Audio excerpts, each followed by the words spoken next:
इंदसदवन्दियाणं तिहुवणहिदमधुरविसदवकाणम् अन्तातीदगुणाणं नमोजिनाणं जिदभवाणं। कुंदकुंदाचार्य भगवान की जय। पंचस्तिकामध्ये 10 नंबरची गाथा बघतोय। जयसेनाचार्यजींची टीका आहे आज। अथ त्रेधा द्रव्य लक्षणम उपदिशती। आता द्रव्याचं 3 प्रकारचं लक्षण सांगतात। 3 प्रकार कुठले? सद्द्रव्य लक्षणम, उत्पादवे द्रव्ययुक्तम सत् आणि गुणपर्ययवत द्रव्यम।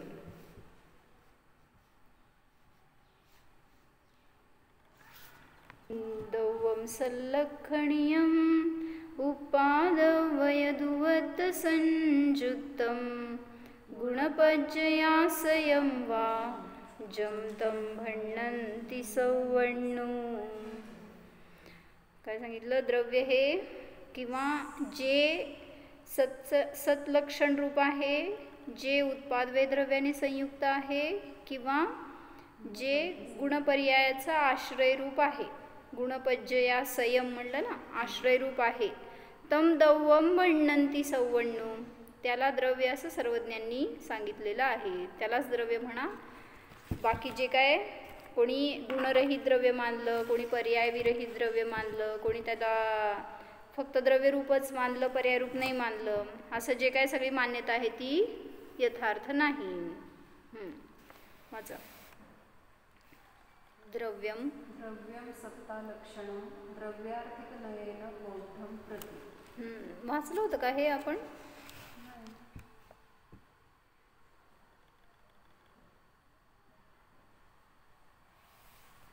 वाचलं होतं। बरं, फास्ट घेऊ कारण झालं होतं असं वाटतंय मला हे। परत एकदा एक ग्लान्स। नाही, द्रव्य हे सत्ता लक्षण रूप आहे असं द्रव्यार्थिक नयाने बौद्धांच्या प्रती सांगितलं। कारण बौद्धांनी काय मानलंय? द्रव्य हे सर्वथा पर्याय रूप आहे असं मानलं, त्याला द्रव्य अंश मानलाच नाही। पुढं जोरात पर्यायार्थिक नयेन। पूर्ण वाचते। गुणपर्याय वा सांख्य नैयायिकम प्रति। उत्पादवे द्रव्य संयुक्त द्रव्य असतं असं पर्यायार्थिक न्यायाच्या अपेक्षेने कोणाच्यासाठी सांगितलं? ज्यांनी द्रव्यामध्ये पर्याय मानलीच नाही। मग उत्पादवे द्रव्य संयुक्त द्रव्य असतं किंवा गुणपर्यायाचं आधारभूत असतं, हे लक्षण केलं सांख्य आणि नैयायिकांच्या प्रती। कारण त्यांनी द्रव्याला कूटस्थ नित्य मानलं, त्याच्यामध्ये परिणमन होत नाही असं मानलं। म्हणून सांगितलं की उत्पादवे त्याच्यामध्ये होतंय म्हणजे पर्याय आहे। पुढं यदेवं लक्षणत्रय संयुक्तं तद्द्रव्यं भणन्ति सर्वज्ञाः इति वार्तिकम्। जेच अशा प्रकाराने 3 लक्षणांनी संयुक्त असतं ते द्रव्य असतं असं सर्वज्ञ भगवंतांनी सांगितलेलं आहे, असं वार्तिक आहे। म्हणजे असं कथन आहे, एक त्यांचं सूत्र आहे। तथाहि सत्ता लक्षणम् इति उक्ते सति उत्पादवे द्रव्य लक्षणं गुणपर्यायत्व लक्षणं च नियमेन लभ्यते। थांबा, एवढं वाचू। काय समजलं? आता सांगायलेत की एक लक्षण ग्रहण केलं तर अन्य 2 लक्षण ग्रहण होतातच। ह्याच्यासाठी सत्ता लक्षणम इति उक्ते सती, सत्ता असं जर लक्षण केलं द्रव्याचं तर उत्पादवे द्रव्य लक्षण आणि गुणपर्यायत्व लक्षण नियमाने प्राप्त होतच। आता पुढचं घ्यायचं। उत्पादवे द्रव्ययुक्तम इति उक्ते सती सत्ता लक्षणम गुणपर्यायत्व लक्षणं च नियमेन लभ्यते। काय कळलं? लावा, काय कळलं? उत्पादवे द्रव्ययुक्त असं लक्षण केलं असताना द्रव्याचं सत्ता लक्षण आणि गुणपर्यायत्व लक्षण हे नियमाने प्राप्त होतच। आता राहिलं कुठलं सांगा ना बघता? कसं करा वाक्य? गुणपर्यायवाला द्रव्य म्हटलं तर तिथं उत्पादवे येणारच आणि सत्य बरोबर। गुणपर्यायवत इति उक्ते सती सती सती उक्ते सती वाचायचं. उक्ते सती उत्पाद सत नाही उत्पाद आहे मध्ये. उत्पाद व्यय द्रव्य लक्षणत्वम उत्पाद व्यय द्रव्य लक्षणत्वम सत्ता लक्षणम च नियमेन लभ्यते. गुणपर्यायवत द्रव्य आहे असं जर म्हटलं असताना उत्पाद व्यय द्रव्य लक्षण रूप आणि सत्ता लक्षण रूप द्रव्य असते हे नियमाने प्राप्त होतच. एकस्मिन् लक्षणे अभिहिते सती अन्य लक्षणद्वयं कथम लभ्यते इति चेत क्वेश्चन आहे ना ते. एक लक्षण ग्रहण केलं असताना अन्य दोन लक्षण कशा प्रकाराने प्राप्त होतात असं विचारलं असताना सांगतात. त्रयाणाम लक्षणानां परस्पर अविनाभावित्वात् इति. इति तिन्ही लक्षणांचं परस्पर अविनाभावीपणा असल्यामुळे अशा प्रकाराने. म्हणजे काय अविनाभावीपणा म्हणजे एक जिथं आहे तिथं दुसरं आहेच अशा रीतीने ते एकमेकांच्या अविनाभावी असल्यामुळे त्याच्यामध्ये ते लक्षण जातच. तत्वेन तोडायचं नाही, तोडलं की परत वाचायचं मग.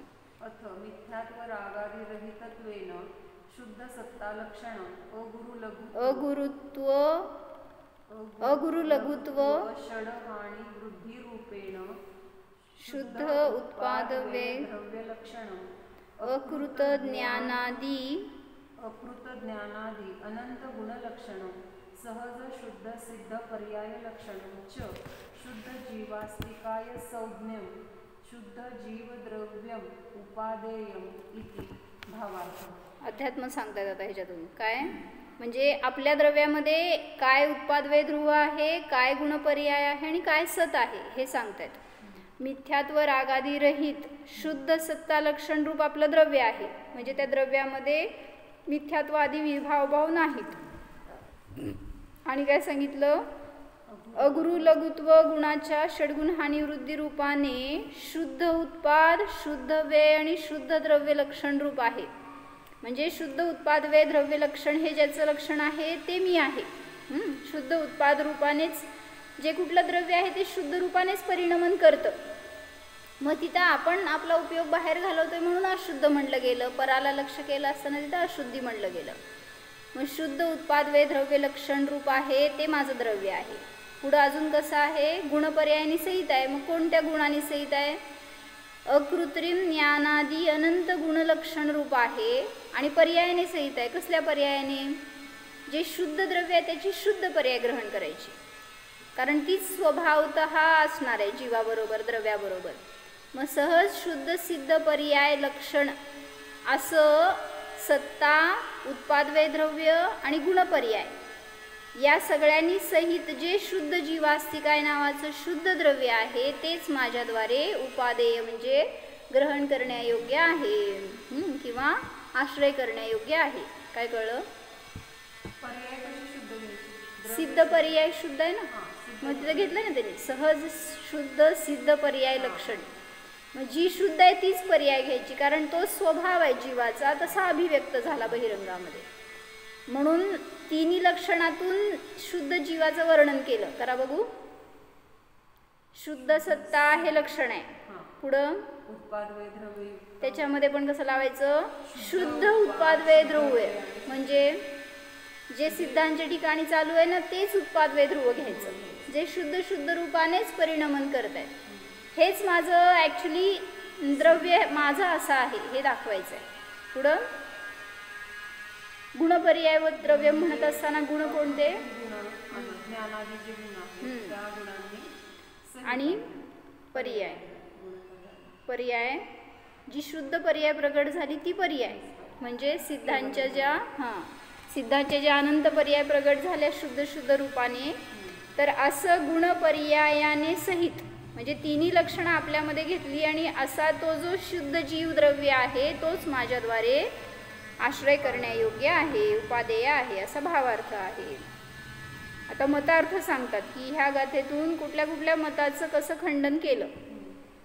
क्षणिक जोरात एकांत वाचा. रूपम जोरात वाचा, बाहेरचा आवाज आहे ना. क्षणिक एकांत रूपम बौद्धमतम नित्य एकांत रूपम सांख्यमतम उभय एकांत रूपम नैयायिकमतम मीमांसकमतम च सर्वत्र मतांतर व्याख्यानकाले ज्ञातव्यम. काय सांगायचं आहे, क्षणिक एकांत रूप जे बौद्ध मत आहे त्यांच्या प्रती हे खंडन केलं, द्रव्याला सतरूप सांगितलं. नित्य एकांत रूप ज्यांचं मत आहे असे सांख्यमती, त्यांना सांगितलं की पर्याय रूपाने परिणमन पण चालू आहे द्रव्याचं. उभय एकांत रूप जे नैयायिक मत आणि मीमांसक मतवाले आहेत त्यांना सांगितलं की गुणपर्यायांचा आश्रय रूप द्रव्य असतं, असं काही भिन्न कुठं तरी गुण आहेत पर्याय आहेत असं नाही. उभय एकांत म्हणजे कसं? म्हणजे दोन्ही मानलं त्यांनी, क्षणिक पण मानलं आणि नित्य पण मानलं वस्तूला, पण निरपेक्ष मानलं. जसं आपण द्रव्य आणि पर्याय हे एकमेकांच्या आधाराने राहतात असं म्हणतो ना, त्यांनी मानलं द्रव्य म्हणजे भिन्न वस्तू आहे, पर्याय म्हणजे भिन्न वस्तू आहे. मग त्यांचं एकमेकांशी काय कोरिलेशन नाही आहे. मग जेव्हा ते समवाय नावाच्या द्रव्यांनी वगैरे बद्ध होतात त्यावेळेस त्याच्यामध्ये परिणमन दिसतं असं त्यांचं म्हणणं आहे. त्यांना सांगितलं उभय एकांत म्हणजे दोन्ही अंश मानलेत पण तरी एकांत आहेत, सर्वथा मानतात. आपण पण कधी म्हणू काय ज्ञान मात्र माझं स्वरूप आहे, मग तुम्ही पण एकांत केला नाही का हो? मग पण तिथं त्यावेळेस अपेक्षेने म्हणले म्हणजे बाकीच्याला आपण नाही असं स्वीकारत नाही. हां, गौण म्हणायचं तिथं. आपण सर्वथा म्हणजे अभाव नाही केलं त्याचं. काय केलं तिथं? अन्यांना आत्ता फक्त ज्ञानाला मुख्य करून आणि अनेकांत मतवादी आहे ना, काय म्हणलं तरी सुद्धा तुम्हाला बाधा येत नाही, कारण आम्ही दुसऱ्या पक्षाचा नाश केला नाही आहे, अभाव केला नाही आहे.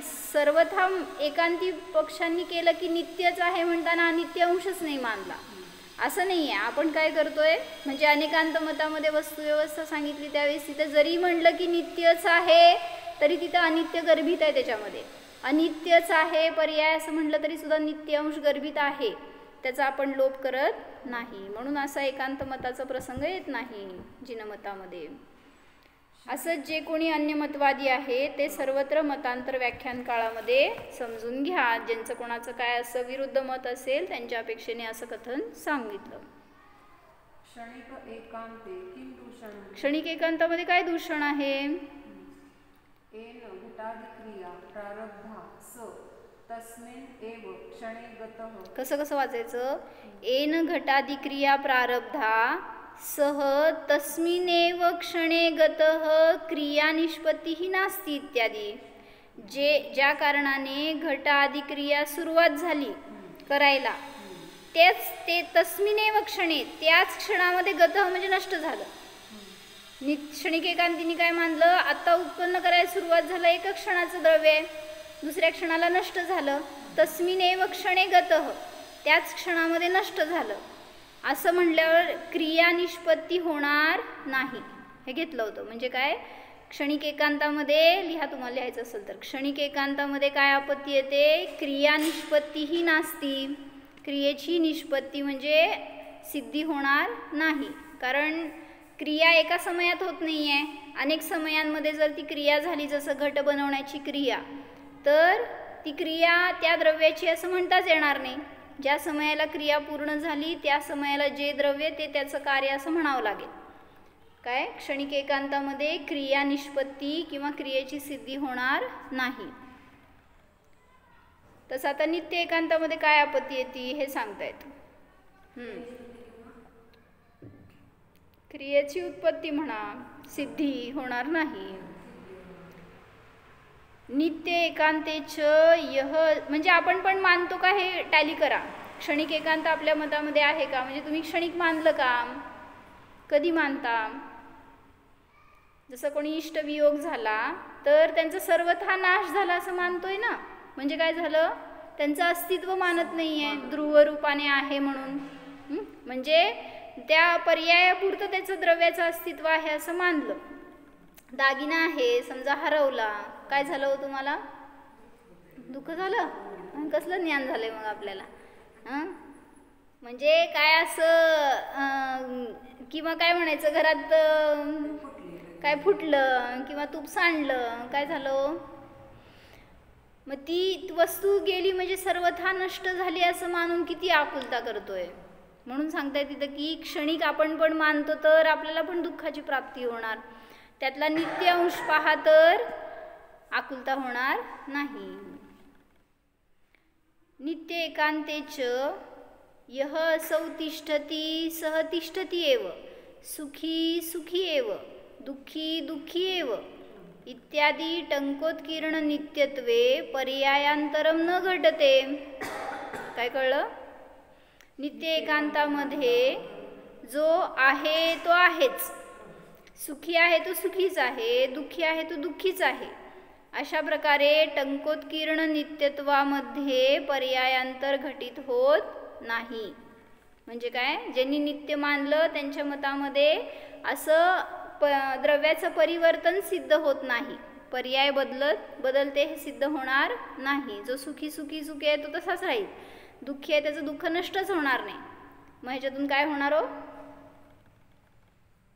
कोणी मोक्षालाच जाणार नाही. दुःखी आहे तो संसारात दुःखीच राहील, जो सुखी आहे तो वर सुखीच राहील.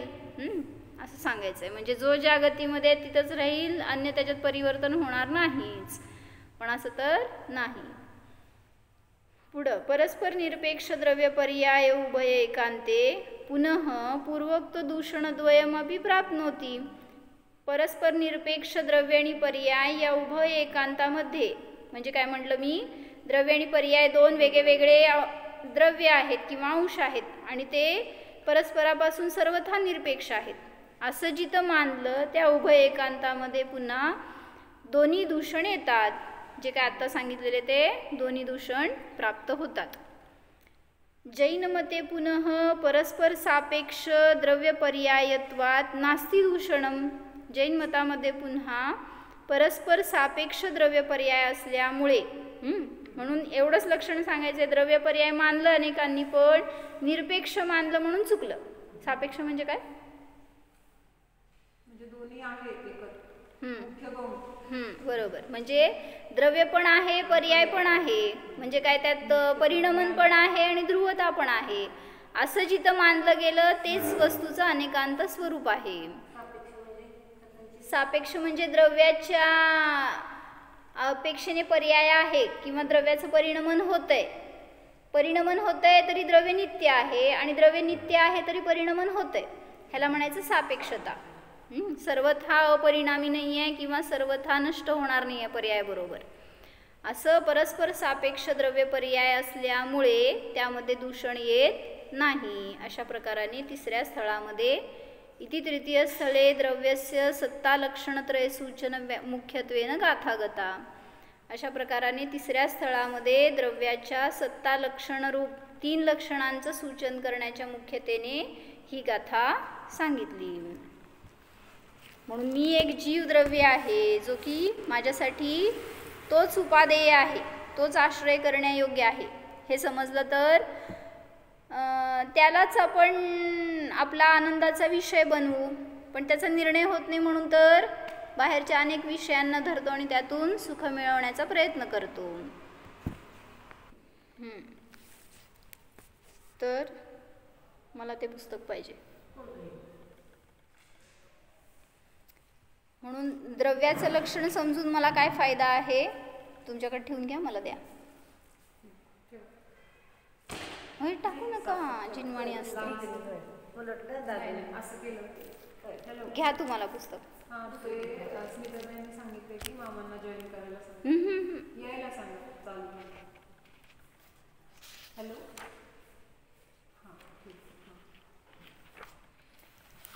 तर 10व्या गाथेचं हे सगळं आपण बघितलं. त्याचा जीवनात उपयोग काय त्यांना पण एक ते नाही दुसरं लाल पुस्तक घ्या. आता 2 आणा. नाही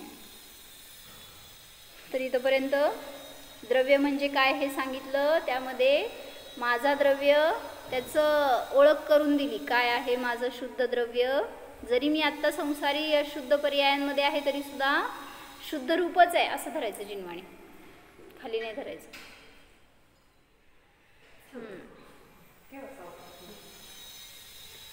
तर आता 11वी गाथा घेऊ. त्यात पण अजून हेच वर्णन सांगणार आहेत. काय उत्पाद वे द्रव्ययुक्त असतं ते द्रव्य असतं. त्याच्याबद्दल अजून विशेष वर्णन करणार.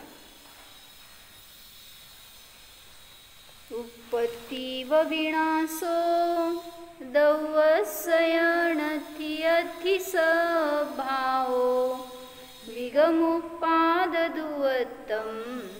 करेन्ति तस्यैव पज्जायाम्.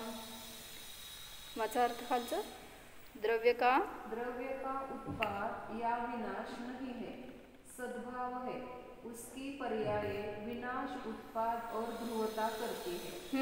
म्हणजे काय सांगायचं आहे, उत्पाद वे कोणामध्ये चालतंय, पर्यायामध्ये. असं घेतलं ना. द्रव्य तर ध्रुव आहे, नित्य आहे, आणि उत्पाद वे करतायत ते उत्पाद वे ध्रुव सुद्धा पर्याय आहे. एक अंश काय म्हणायचं त्याचंच. उत्पाद वे ध्रुवता हे पर्यायाचे धर्म आहेत. द्रव्य न उत्पाद करताय न व्यय करताय ते ध्रुव रूप आहे. मग पर्याय सुद्धा पर्यायाच्या अपेक्षेने एक समयासाठी ध्रुव आहे. म्हणून सांगतायत काय, द्रव्याचा उत्पाद होतो, व्यय होतो असं म्हणणं चुकीचं आहे. द्रव्य तर सत्रूप आहे. पर्यायामध्ये त्याची अभिव्यक्ती होत असताना उत्पाद व्यय वगैरे होतं हे दाखवलं. उत्पाद व्यय आणि ध्रुव. सोनल माझ्यासमोर आहेस का? सोनी. कीर्तिताईंचा नंबर आहे? कीर्तिताई डॉक्टर त्या होत्या काल, आज विसरलो त्यांना सांगायचं.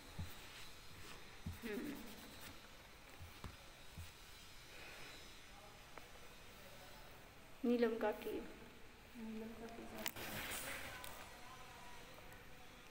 काय कळलं? सोनल, रुपाली बोला. जे हे 3 लक्षणं सांगितली ना त्याच्याबद्दलच जरा असं खुलासा करून सांगणार 1, 2, 3 गाथा याच. उत्पाद विनाश हे द्रव्याचं लक्षण किंवा लक्षण नाही तर सद्भावरूप आहे. द्रव्य कसं आहे? सद्भावरूप आहे. पर्यायामध्ये उत्पाद विनाश आणि ध्रुवता असते हे सांगतायत. पुढचं वाचू. अत्र उभयनयाभ्याम द्रव्यलक्षणं प्रविभक्तम्. येथे दोन्ही नयांच्या द्वारे उभयनय म्हणजे व्यवहारनय आणि निश्चयनय, दोन्ही नयांच्या द्वारे द्रव्याचं लक्षण सांगतात. दोन्ही नयाच्या द्वारे द्रव्याचं लक्षण सांगतात. 2 नय म्हणजे द्रव्यार्थिक नय म्हणा, पर्यायार्थिक नय म्हणा, व्यवहार नय म्हणा किंवा निश्चय नय म्हणा. पुढं. द्रव्यस्य हि सहक्रम प्रवृत्त गुणपर्याय सद्भावरूपस्य त्रिकाल अवस्थायिनः अनादिनिधनस्य न समुच्छेद समुदयौ बरोबर आहे, युक्तौ. खरोखर द्रव्याचं सहप्रवृत्त गुण आणि क्रमप्रवृत्त पर्याय यांच्या सद्भावरूप त्रिकाली अवस्थायी अनादिनिधन असणारं जे द्रव्य आहे, काय केलं, सहवर्ती गुण आणि क्रमवर्ती पर्यायांचा सद्भावरूप त्रिकाली अवस्थायी अनादि अनंत द्रव्याचा नाश आणि उत्पाद उचित नाही. म्हणजे द्रव्य कसं आहे, त्रिकाली ध्रुव आहे, अनादि निधन आहे, त्याचा उच्छेद होत नाही. सहभावी असतात ते गुण असतात आणि क्रमभावी असते ती पर्याय असते. मग सहभावी गुण आणि क्रमभावी पर्यायांचं सद्भावरूप जे कोण आहे,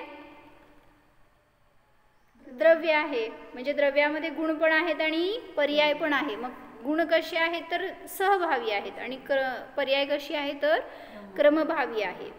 आणि त्यामध्ये त्रिकाल स्थित राहणारं कोण आहे, ते द्रव्य. ते कसं आहे, अनादि अनंत असा ते द्रव्य उत्पाद व्ययाने रहित आहे. त्याच्यामध्ये उत्पाद व्यय होत नाही असं सांगायचं आहे. म्हणजे आता दृष्टी बघायची आहे फक्त, की जेव्हा तुम्ही ध्रुव अंशाकडे बघताय द्रव्याच्या त्यावेळेस त्याच्यामध्ये उत्पाद व्यय नाही, पण जेव्हा पर्यायाकडून पाहतोय त्यावेळेस तिथं उत्पाद व्यय चालू आहे. जसं म्हटलं, माझा जीव आहे, नित्य आहे का अनित्य आहे मामा? असं कसं? मग मागच्या पर्यायातनं मेला आणि इथं जन्मला की नाही, इथून मरणार पुढे जन्मणार की नाही, मग नित्य कसं? अनित्य म्हणायचं. पर्यायाकडे पाहिलं तर अनित्य आहे, द्रव्याकडे पाहिलं तर नित्य आहे. मग काल प्रश्न विचारला दुपारी त्यांनी की म्हणले आश्रव आणि आत्मा ह्याच्यामध्ये जो भेद जाणतो तो सम्यक दृष्टी आहे, जो भेद जाणत नाही तो मिथ्या दृष्टी आहे. कुठल्या न्यायाने?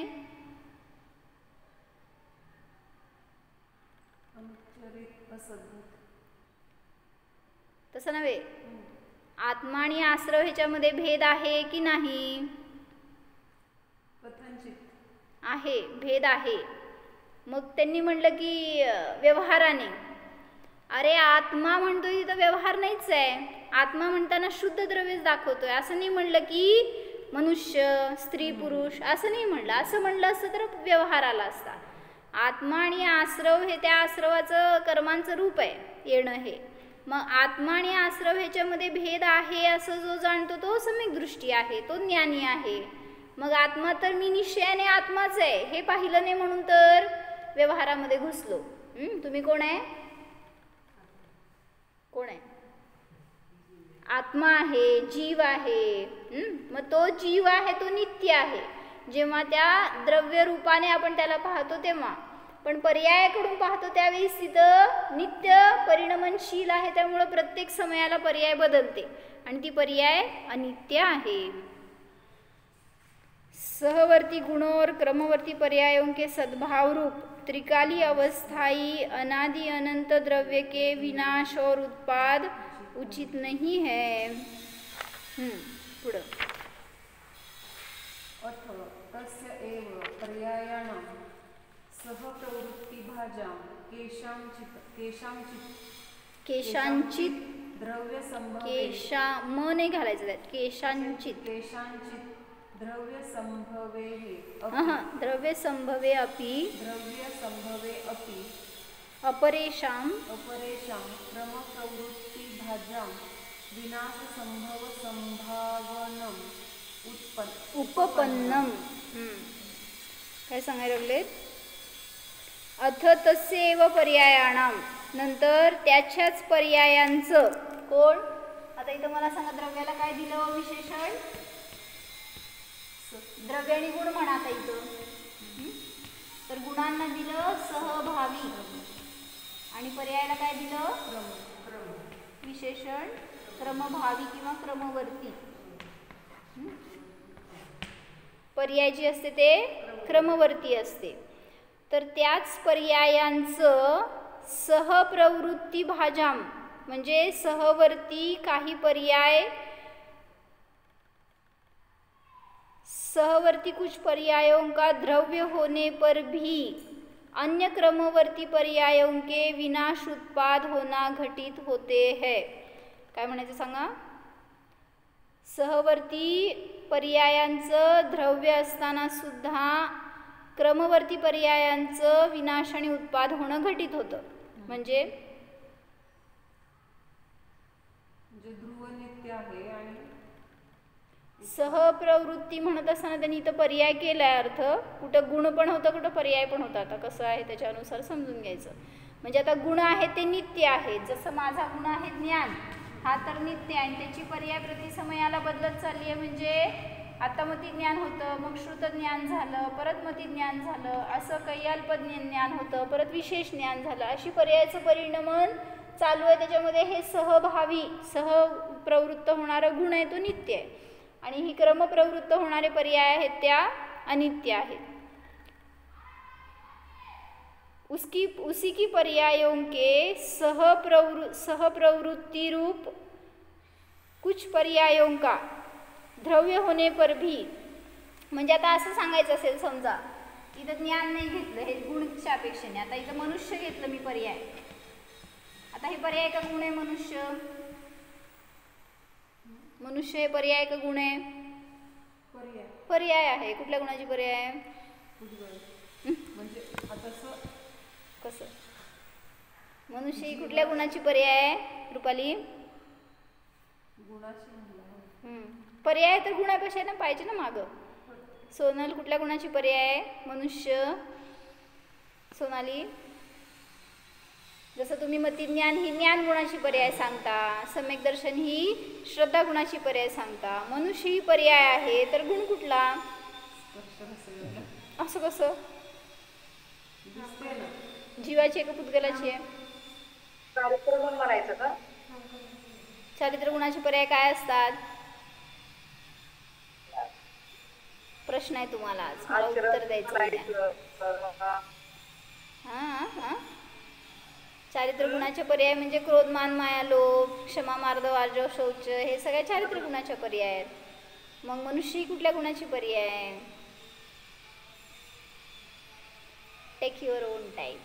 उद्या सांगा, मला काही गडबड नाही आहे. तुम्ही नाही सांगणार हे मी सांगते तुम्हाला.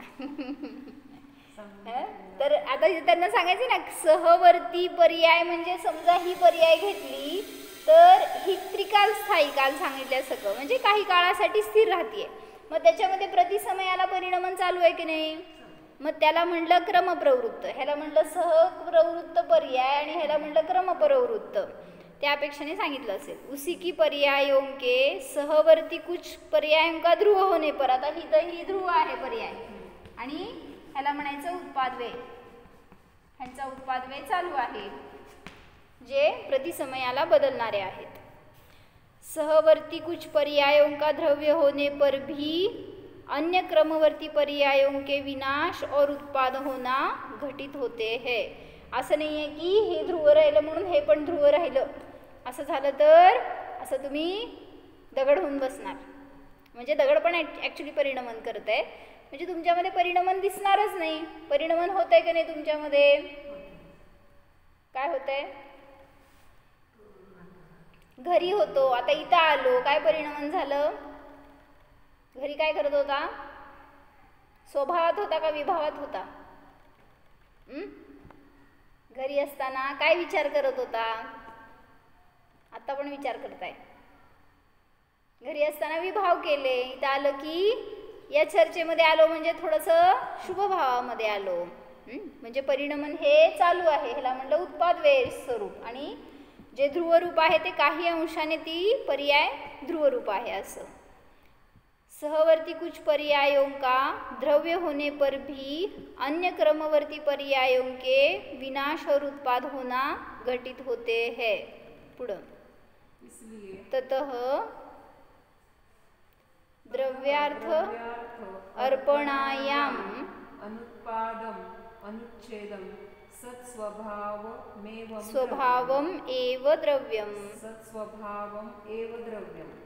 तदेव पर्यायार्थ अर्पणायाम सह उत्पादम सह उच्छेदम च अवबोधव्यम. काय सांगायचे? म्हणून द्रव्यार्थिक नयाच्या मुख्यतेने अर्पणाया म्हणजे त्याचं कथन करत असताना द्रव्यार्थिक नयाच्या मुख्यतेने द्रव्य कसं आहे? अनुत्पाद अनुच्छेद सत्स्वभावी आहे. कळतंय? आणि तदेव तेच द्रव्य पर्यायार्थिक न्यायाच्या मुख्यतेने पाहिलं असताना तो उत्पाद आहे आणि तो व्यय आहे असं या रीतीने जाणणे योग्य आहे. इसलिए द्रव्यार्थिक आदेश से उत्पाद रहित विनाश रहित सत्स्वभाव वाला ही जानना चाहिए. म्हणजे इथं आपण जे ध्रुव लक्षण केलं ना ते त्याच्यापेक्षेने. और वही पर्यायार्थिक आदेश से उत्पाद वाला तथा विनाश वाला जानना चाहिए. पुढं सर्वम अनवद्यम द्रव्य पर्यायाणाम अभेदात. हे सर्व अनवद्य म्हणजे निर्दोष आहे. जिथं कुठं द्रव्य पर्यायांचं अभेद कथन केलं गेलं, द्रव्य पर्याय अभेद आहेत असं म्हणणं निर्दोष आहे. निरवद्य निर्बाध आहे. का? कारण आपण कथनचित अभेद मानलेला आहे, सर्वथा अभेद नाही. म्हणून द्रव्य पण मानलं आणि पर्याय पण मानलं, म्हणजेच उत्पादव्यय पण मानलं आणि ध्रुव पण मानलं, नित्य आणि अनित्य दोन्ही मानलं. त्यामुळं आमच्या मतामध्ये बाधा येत नाही. म्हणून जे काय कथन केलं जिनेंद्र भगवंतांनी ते यथार्थच आहे. ह्याचं जेव्हा आपल्याला विश्वास होणार त्यावेळेस ते वस्तुस्वरूप आपल्याकडून यथार्थ ग्रहण केलं जाणार. म्हणून आम्ही काय वाचलं की का वस्तुस्वरूपाचं ज्ञान करून घ्यायचं, त्याच्यासाठी त्यांनी खुलासा करून सांगितला होता. जे काय जिनवाणीमध्ये सांगितलेलं कथन आहे, तर जोपर्यंत वस्तूचं संपूर्ण स्वरूप समजत नाही तोपर्यंत त्यातून माझा मला प्रयोजनभूत आत्मा हे कळत नाही. आणि असं म्हणले जयश्रीमा की ध्यानाला बसलो आपण आणि जीवाला जाणायचं आहे, तुम्हाला सगळी वस्तू व्यवस्था माहीत नाही तर जीव पण कळणार नाही. म्हणजे जीवाचं ध्यान करायचं आहे तर तो जीव काढायला यायला पाहिजे ना सगळ्यातून वेगळा. मग त्याच्यासाठी वेगळा काढायला बाकीचे पण माहिती पाहिजेत, नाहीतर ज्याला सगळंच अज्ञान आहे तो ध्यानाला बसल्यावर काय विचार करणार. म्हणून म्हटलं की जीव काय आहे ह्याचं परिचय करून घेण्यासाठी सगळं हे द्रव्यगुण पर्यायाची व्यवस्था समजून घेणं आवश्यक आहे. म्हणजे द्रव्य जो आहे तो नित्य आहे, तो मी आहे, त्याचा कधीही नाश होणार नाही. आणि पर्याय कशी आहे, परिणमनशील आहे, एक समय स्थायी आहे, उत्पाद वेरूप आहे. मग त्या पर्यायाला मी जर माझा स्वभाव समजलं तर चुकलं. म्हणून ज्याला वाटतं की हे शरीर टिकावं, हे मरू नये, आपल्या कुठला संयोगाचा वियोग होऊ नये, म्हणजे त्या संयोगातून सुख आहे, मग पर्यायातून सुख मानलं आपण, हेच चुकलं. सुख कुठं आहे हो, द्रव्याच्या स्वभावामध्ये सुख आहे. पण कोण कुठून मानलं, मम्मीमध्ये सुख आहे, पोरींमध्ये सुख आहे, नातूंमध्ये अधिक जास्त सुख आहे, घरामध्ये सुख आहे. सगळं काय केलं आपण, सुख कुठं आहे, सुख मामा कुठं आहे सुख, सुख आत्म्यामध्ये आहे, कोणाच्या, प्रत्येक जीवाच्या. होय ना, तुमच्याकडे आहे का, आहे ना. मग तिथं शोधतो का बाहेर शोधतो, पाहिजे का नाही शोधायला, तिथं शोधा तर मिळणार. आपण शोधायला जातोय दुसऱ्याच्या आत्म्यात माझं सुख, कसं मिळणार, तुमची वस्तू तुमच्याकडंच आहे, बाहेर कोणाकडं नाही. म्हणून त्याचा परिचय करून घ्या तर आपल्याला सुद्धा आपला आत्मा प्रत्यक्ष अनुभूतीत येणार आणि सुखाची प्राप्ती सहज होणार. हो, जाणा.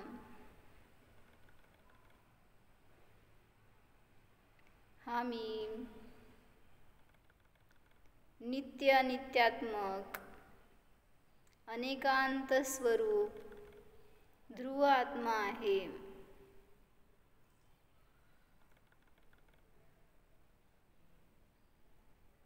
माझ्यामध्ये उत्पाद नाही, व्यय नाही, मी तर ध्रुवरूप आहे, जाणा. पर्याय म्हणजे माझा स्वभाव नाहीच, मी क्षणिक नाही, मी एकांत रूप नाही, मी तर जाननहार शुद्ध सिद्ध स्वरूप आहे. चैतन्य स्वरूपोऽहम् जीवोऽहम्. ओम